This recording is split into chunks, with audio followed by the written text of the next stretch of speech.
প্রজাপতি শুধু সৌন্দর্যের প্রতীক নয়, প্রকৃতির শুদ্ধতারও মানদণ্ড। জাহাঙ্গীরনগর বিশ্ববিদ্যালয়ে প্রজাপতি মেলার ১৫তম আয়োজনে প্রজাপতি সংরক্ষণে জনসচেতনতা বাড়ানোর তাগিদ দিয়েছেন বিশেষজ্ঞরা। তারা বলেছেন, মানুষের অস্তিত্ব রক্ষায় প্রজাপতি টিকিয়ে রাখার বিকল্প নেই। জীববৈচিত্র্য রক্ষায় সংরক্ষিত অঞ্চল গড়ে তোলার বাধ্যবাধকতা উঠে আসে আয়োজনে। মোশাহিদ রানীর রিপোর্ট।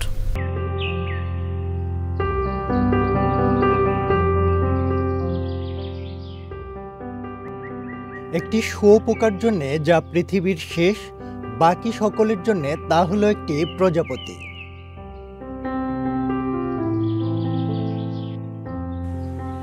প্রাচীন চীনা দর্শনে জীবনচক্রের অপরিহার্য পরিবর্তন, ব্যক্তিগত দৃষ্টিভঙ্গি, দ্বন্দ্বের ঐক্য কিংবা বৃহত্তর ভালোর ধারণা ফুটিয়ে তুলতে রূপকের রূপে ধরা দিয়েছে প্রজাপতি।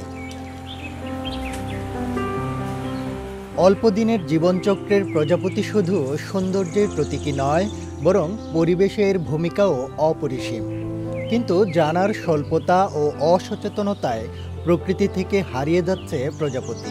তাই প্রজাপতি সংরক্ষণের বার্তা ছড়িয়ে দিতে জাহাঙ্গীরনগর বিশ্ববিদ্যালয়ে প্রজাপতি মেলার অবতারণা।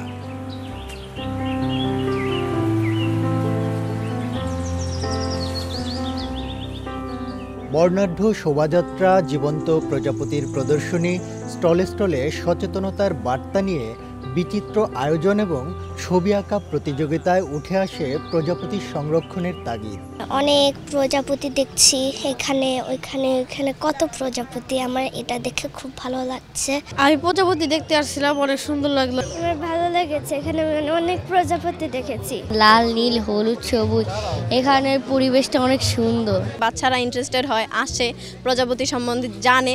প্রজাপতি যদি হারিয়ে যায় তাহলে আমাদের জীববৈচিত্র্যের ভিতরে প্রভাব পড়বে। কোনো অঞ্চলে যদি আমরা প্রজাপতি না পাই তো বুঝতে পারবো ওই জায়গার পরিবেশটা খারাপ হয়ে যাচ্ছে। বিশ্ববিদ্যালয়ে এটা সীমাবদ্ধ থাকা উচিত না, প্রতিটা স্কুল কলেজেও এটা ছড়িয়ে পড়া উচিত। আমাদের কাছে যা এলোমেলো ওড়াউড়ি, বাস্তুতন্ত্রে তা পরাগায়নের সবচেয়ে গুরুত্বপূর্ণ পদক্ষেপ। আমাদের যুক্তি তর্ক দিয়ে আমাদের জ্ঞানের যে জায়গাটা, আমাদের যে প্রকৃতির প্রতি দায়িত্বশীলের জায়গাটা, সেটি গড়ে উঠবে।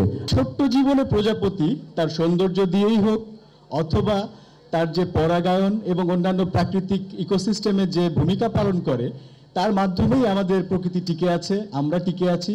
মানুষের জীবন প্রজাপতির থেকে শিক্ষা নিক, মানুষের জীবন প্রজাপতির মতোই সার্থক হয়ে উঠুক। খাদ্য শৃঙ্খল সহ প্রকৃতি চক্রের অতি গুরুত্বপূর্ণ অংশ প্রজাপতি। কিন্তু মানুষের আগ্রাসন ও জলবায়ু পরিবর্তনে কমে যাচ্ছে এদের সংখ্যা। পাখি, সরীসৃপ, স্তন্যপায়ী, উভচর প্রাণী, মৎস্য, প্রজাপতি বা অন্য কীটপতঙ্গ সব আলাদা আলাদা। আসলে প্রকৃতিকে তো টুকরো করা যায় না, এটি সবসময় সমন্বিত থাকে। মানুষ প্রজাপতির কি দায়িত্ব নেবে? মানুষ তো মানব জাতিরই দায়িত্ব নিচ্ছে না। প্রজাপতি আমাদের শিখিয়ে দিয়েছে যে প্রথমত যদি কোনো জিনিসের মূল্য থাকে, প্রজাপতি যদি তার মধ্যে পড়ে, তার প্রতি আমাদের মোরাল ডিউটি আছে। এবার প্রকৃতি সংরক্ষণে সার্বিক অবদানের জন্য বাটারফ্লাই অ্যাওয়ার্ড পেয়েছেন ডক্টর মোহাম্মদ আলী রেজা খান। এছাড়াও ফটোগ্রাফি প্রতিযোগিতা, গণমাধ্যম এবং বাটারফ্লাই ইয়ং এনথুসিয়াস্ট অ্যাওয়ার্ড প্রদান করা হয় বিজয়ীদের মাঝে।